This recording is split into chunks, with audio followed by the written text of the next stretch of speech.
It's so weird, this game keeps crashing because it's running out of video memory. I got an RTX 2060, I wonder what the recommended card on the Steam page is.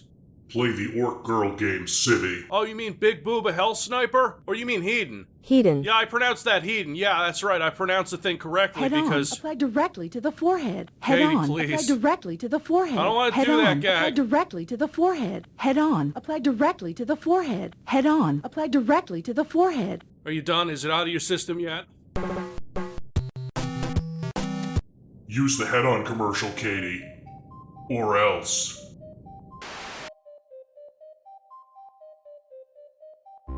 So GZDoom is sure getting used a lot for games nowadays. If you want that 2.5D magic, Hedon uses it, Vomitorium uses it, bunch of games at Realms Deep were on GZDoom, Sulaco, believe it or not, is on GZDoom, somehow, magically, despite the fact that GZDoom, with all due respect, is optimized only slightly better than that fucking Deathloop PC port Arcane and Bethesda. What are you doing, Todd? When you're not counting my fucking money! GZDoom is surprisingly versatile. What with the fact that games like Vomitorium and Hedon don't feel like Doom, they feel kinda like the Doom engine, but weapons don't have 3 frames of animation anymore. You're not limited to 256 colors. There's colored lighting, dynamic lighting, 3D floors, what have you. But for anyone out there making a game in GZDoom, a pox on you if you're making a fucking demon shooting game in hell again. If you're taking GZDoom and making Doom again, stop. You will not do well, and you will bring dishonor upon your family. And I'm not here to talk about the specifics of GZDoom. I'm here to talk about this here game because I played the first one a few months back and I didn't make a video on it despite people asking me to make a video about it, because if I made a video about things people asked me to make videos on, I'd be surrendering. I'd have made a TNT video and I'd feel like a coward. I gotta remember that with 320-ish thousand subscribers, really only a very vocal 1% of the audience wants a TNT video, and a silent majority want the game star in the ripped half-demon, half-orc brick shithouse, which isn't my thing, but people watching this can now masturbate while listening to my voice, which is my thing.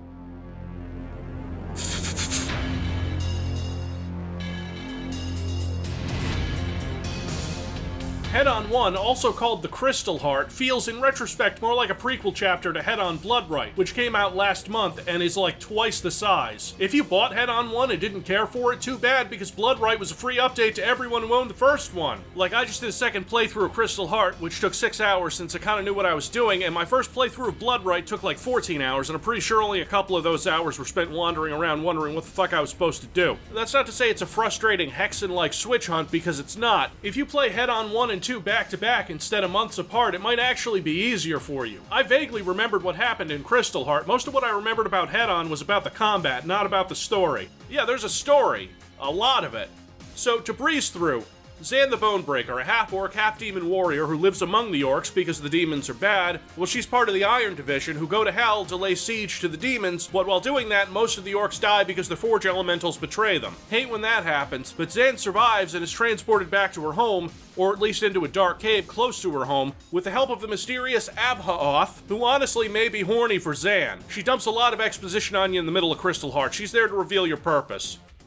Katie, get that clip from The Jerk where he's talking about his special purpose? Head on. Apply directly to the forehead. God damn it. Head on. God damn it! And people in the Iron Division think Zan might have betrayed them since she, survived. But the demons, they're not really behind it. It's actually Nithriel, a creature from the Void, which is weird. I didn't know Adam and Eve delivered there. So that's it. You're all caught up on the main gist of Hedon 1. Nithriel is evil. She's orchestrated a massive slaughter of your orc sisters. She wants the Crystal Heart, and you gotta stop her from getting it. Hedon 1 is really a nice introduction to Hedon 2. That is the stupidest goddamn line I've ever written. I'm cutting that. You will get a couple new weapons in Hedon 2, but you're mostly operating with the same arsenal here. Punches and kicks as a last resort, an axe you can throw that is really wonderful. I enjoy it. The spike rifle, which is the boring one that's practical, and has ammo laying around for it everywhere. The frag fire gun is also wonderful. Super hot particles of death is the primary, and the secondary is a flamethrower. Essential and great. That's right, another game with a good flamethrower, it's like we've learned.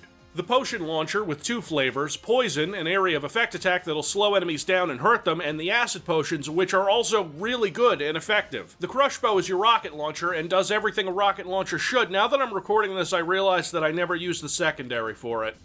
Too bad. Towards the end of Crystal Heart, you get the Cry Lance, which is kind of like a high-powered rifle. It's also really good. Its secondary is a decent explosive attack. All around, a fantastic arsenal. There's even a difficulty with its own unique set of weapons, which is called Berserk. Melee only. I haven't played it, but it looks unforgiving. Crystal Heart isn't really that difficult on the medium skill, hedonistic, once you get the hang of the enemies and the weapons and the power-ups, the different damage types, all that. There are 10 levels in Crystal Heart, and most of them are giant and occasionally confusing, but the puzzles and the item collection are done in such a way, and this is mostly true for Bloodright as well, where if you have a thing, and you know where that thing goes, follow that lead before going to the next thing in line, because you'll probably have to go there and use the map. Yeah, that's essential, and in case any of you didn't know this, in Doom Engine games, you can open your map, go to a place on it, and mark it with a number.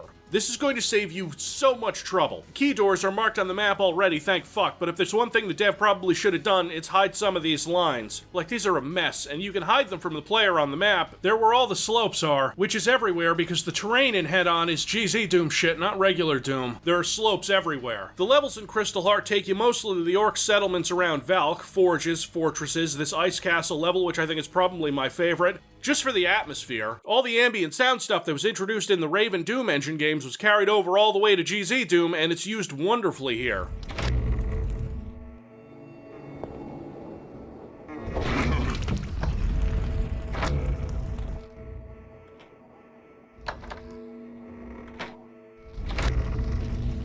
The music, too, is damn good, and I remember thinking, hey, this track sounds like something out of Unreal, because there's a gentleman named Alexander Brandon, whose music was licensed for Hedon, who also composed for Unreal and Deus Ex, you know, those games with kick-ass soundtracks. And then there's other tracks by the main composer of Hedon, Oxul, who made more atmospheric tracks for certain levels that are great. Honestly, the soundtrack for this game could get its own video. Unlike in Bloodright, the story of Crystal Heart is very reactive. You're trying to find out what happened in the aftermath of a massive invasion by a sinister cult and other demonic forces. Cultists themselves aren't much of a problem, but like these hellhounds?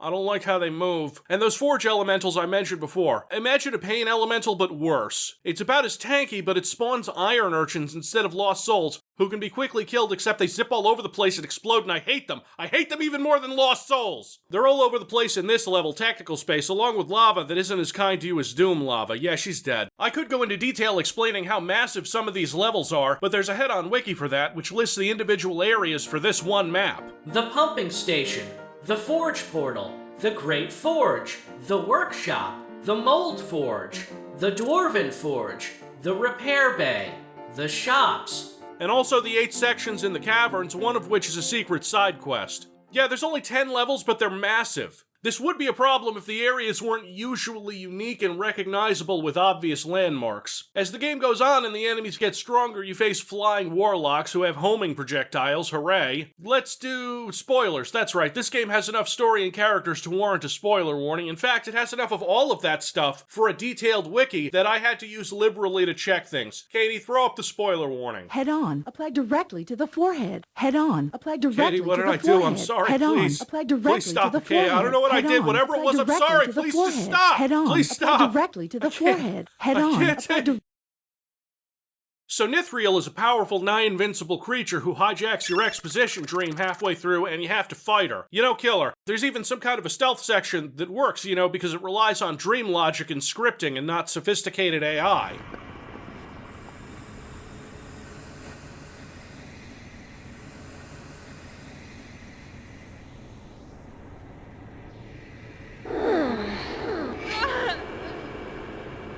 Let me tell you, these power-ups are great for breaking the game because you can just no-sell magic attacks with the ring, or physical attacks with the stone skin potion, or regen health with the dog collar. I promised I wouldn't talk anymore about how horny this game is sometimes.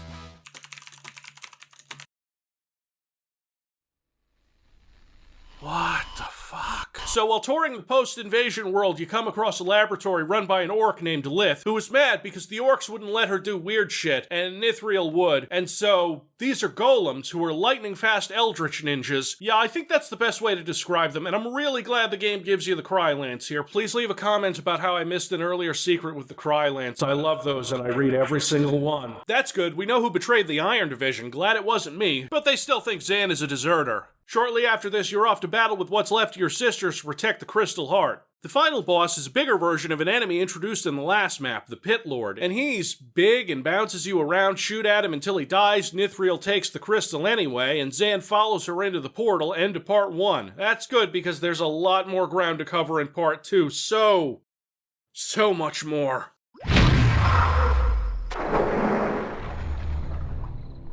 Bloodright is massive. It feels like it's an order of magnitude more complicated than Crystal Heart. The first part isn't. The first part is kind of what you'd expect, I think.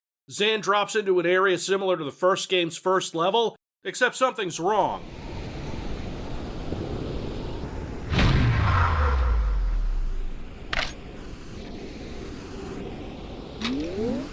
Nithriel has the Crystal Heart, and this NPC from the end of the last game is here. The first objective in the game is to make a potion to save her. And the part right after that should tell you how fucking hard this game's gonna be. I suppose it's a linear difficulty curve going from the last game, which gets harder at the end, and to give you an idea, the first weapon you'll probably get is the Crylance, and the first enemies you'll probably face are the golems. So the game is practically spelling it out for you. Once you revive this NPC, they will follow you and help out using Brutal Doom friendly AI, and you need them to do that. You need them. I left them behind because they were bitching at me. Terrible idea.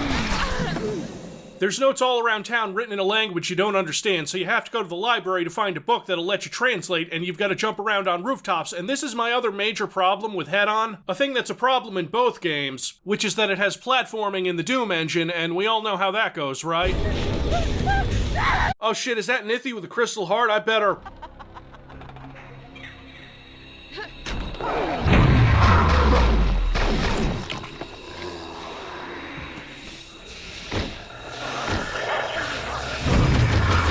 Bloodright is spicy. Like, as soon as you try to chase her down, the entire town gets invaded. By every enemy from the last game, including the high-level pit lords, and a new enemy, which you saw in the prequel section of Hedon 1, the Hellblaze, who drops the Hellclaw, which is a decent enough projectile weapon with an invaluable secondary that lays a trap. But you won't be thinking about that because you've got some quests to do in this town, like digging up a key from behind a shed, and everything is trying to kill you, teleporting in. It is brutal. And a lot of Bloodright is like this, and when it's not like this, it's leading up to being like this. You get an enemy count on the map here, over 200 in the very first level. If you can't tell, Hedon is no longer fucking around. The second level opens with you having to rush past these monsters and seal off a door because they will spawn indefinitely if you don't. What follows is an enormous, intricate mansion level, and everything is just doubling down on the world building and story stuff from the first game.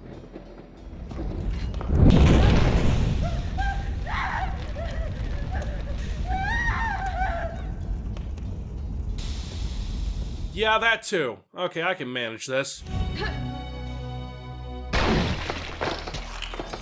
There's pickups in this game that let you carry more of the throwable axes. I found some in my first playthrough of Crystal Heart. Not the last one that I recorded. I kind of skipped them. And I didn't get any in Bloodright because I wouldn't even consider using melee this whole time. I don't care if I can throw them. This shit is crazy. This is Hour 3, second level. I'm impressed by the attention to detail, the interactivity, the environments. It's insane the amount of work that's gone into this. When you're playing, thinking of this as a Doom-style game is wrong. The way the levels open up and the way the environments can be scripted to change and break is closer to something in Build. Once you escape the mansion, all your friends are waiting for you outside to take you to the main hub. That's right, after level 2, the game gets RPG elements. An open world, quests, a journal to track those quests, an economy, use the shops because you'll need ammo. If I were to do a full, total exploration of everything in Hedon 2, this video would last hours. For example, you go along with someone to do a little prison break, where you sneak into the Citadel, or not, and free some of your friends. This overworld, this main hub, basically has every kind of environment you saw in Crystal Heart, except it's one big thing. It's enormous, it's ridiculous.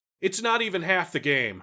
It's not even the best half of this game. And you get a fucking minigun. Oh, I'm sorry, the pain gun. And also some new enemies too. That's right, we got chain gunners in this. Oh boy, do we have chain gunners. There is an entire optional quest in this level where you collect statues, place them, fight an invading horde of monsters, and you get an item out of it that you have to take to a fire mage back at camp who will give you 2 single-use spells that are so ludicrously overpowered that I'm amazed the game gives you 2 of them.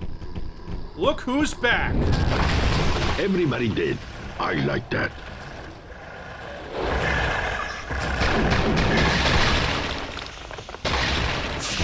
There's so much more character interaction here too, because the Grand Earth Mother sends someone along with you, keep her around because she heals you, off to the underwater ice base that the dwarves have, where you have to make a diving suit, and the whole place looks like it was actually built for dwarves because all the ceilings and doorways are too low for you. I am constantly amazed by all of the stuff in this, man. This started out as a free Doom mod, and I'm playing this for a video, and there's a bunch of stuff I missed. So here's where you're confronted by Blue Baron, who is actually the antagonist of this game. He is a Lovecraft Lovecraft-faced bastard, and his disciples are also fishy tentacle-faced and use this very archvile-like attacks on you. And I thought, oh, this should be okay, they're like boss enemies. And I charged my Psi Crown, you know, the item you wear to prevent psychic damage, that I decided on a whim to obtain a special crystal for to charge it because I thought it would be useful. And it is, for this part, but when these guys start showing up as regular enemies, and those fish-faced fucks won't stand up to the pain gun. Too bad I can't use that underwater, right? By this point, I've been playing the game for 7 hours. I'm trying to bypass this awful defense system so me and the girls can invade this cult town and win.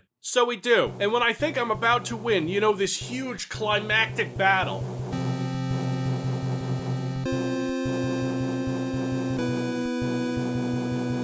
I'm hit with the lava boat level, chasing the Blue Baron, who digital glitches when you try to shoot him, and also who archvile attacks you while you're jumping from boat to boat. And I'm right there, waiting to win this game, when bam, Nithriel shows up and wrecks everything. The boat crashes, I'm in Act 2. Yes, all of that was Act 1. All of that was the first half. Remember the open world from before?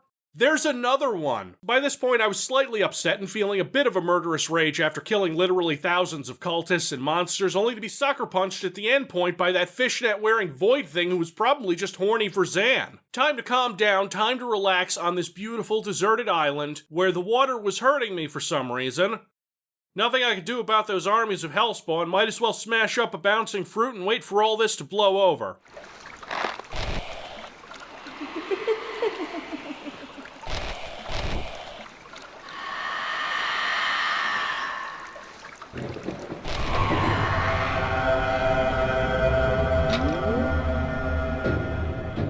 Damn, that's smooth. If you thought the first act was a bit much, Act 2 is that plus more. At least there's a slightly clearer overarching objective here, which is that you have to pass through the gates to get to the Blue Baron and lead the assault. Zan has to get 5 demon taints from 5 Primarchs as part of blood rites. I can't even begin to explain how to do all of this, but I'll tell you what, I didn't expect it to involve the misplaced brain of a gardener. I absolutely expected that we'd have to bang a demon.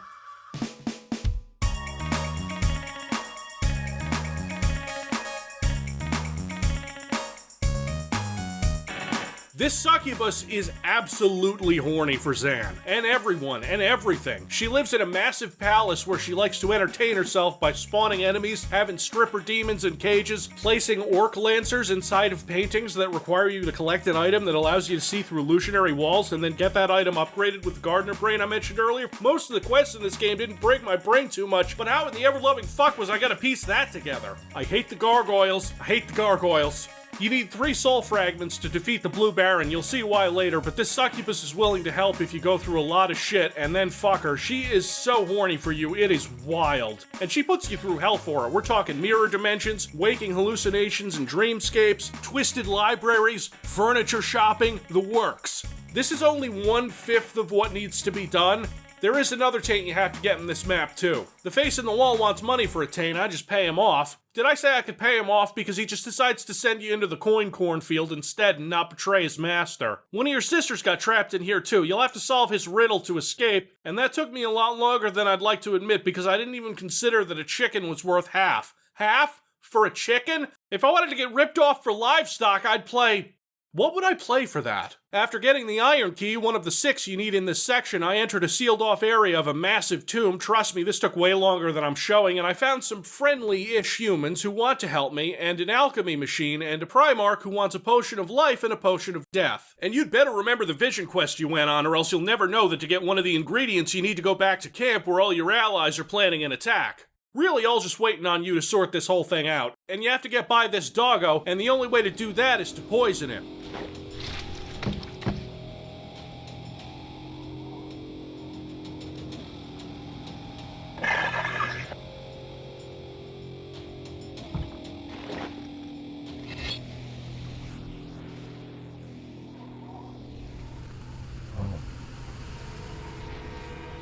Or, if you found the recipe for a sleeping potion while exploring all of this, which I did, see, a lot of these quests have more than one way of completing them because the person who designed this is insane. So, Elixir of Life and Death, One more taint acquired. One of those humans I met earlier who was a mute will make a statue of me so that I can use it to get another taint, which is probably the most straightforward one of these. I have to collect 7 pieces of crimson salt rock so he can make a Zan statue. One of the Primarchs wanted me to betray someone for their taint. Now I thought at first kill the dog, but I decided against it. There's some things you just don't do. Here's a golden opportunity though. This pit lord wants me to open up these gates so his demons can attack my camp. Yeah, sure, deal.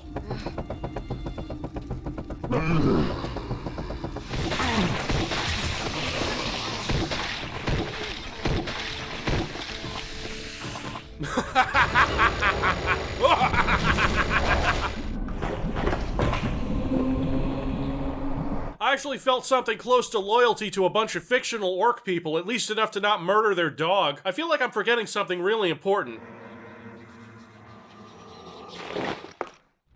There is a way to do this, and to bypass having sex with this demon and get an extra quest, but there was no way I was going to deprive you kids of this. Come on. Yes, it's a fade out and you don't see it, but one of those ridiculous minor details that Hedon does is that during cutscenes, the face graphics on the HUD change. It's only janky sometimes when it looks like God mode during the sections where the scripting makes Zan invincible, like at the end of a boss battle, but here, she bangs, she sleeps, wakes up, it's all very tasteful and relatable.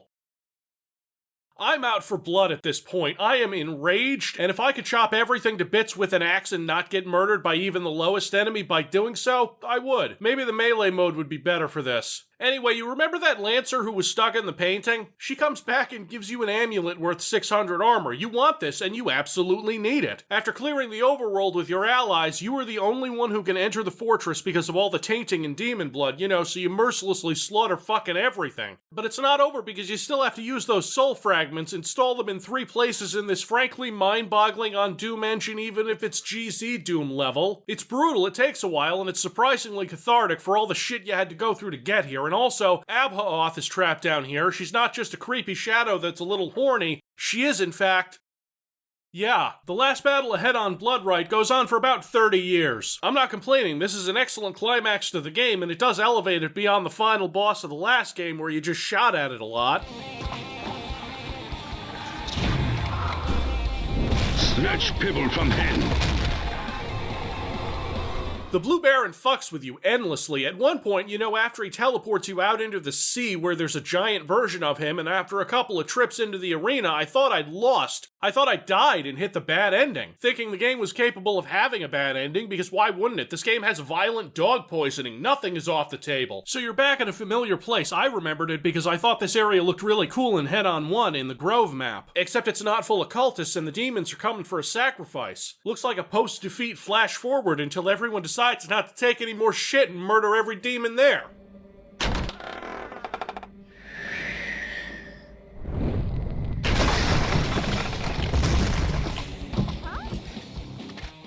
And you're back into the fight. I'm really glad I saved power-ups for this. You know, the kind that negate most of the damage you take, unless it's from the Blue Baron himself, who... Oh, you...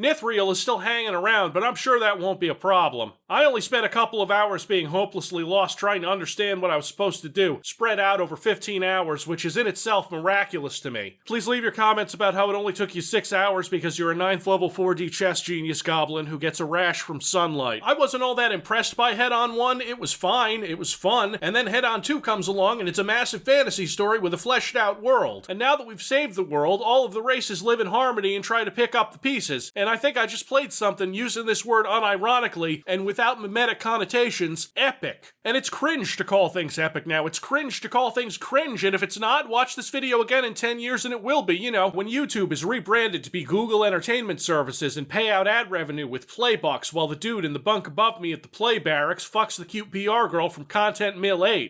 On the moon.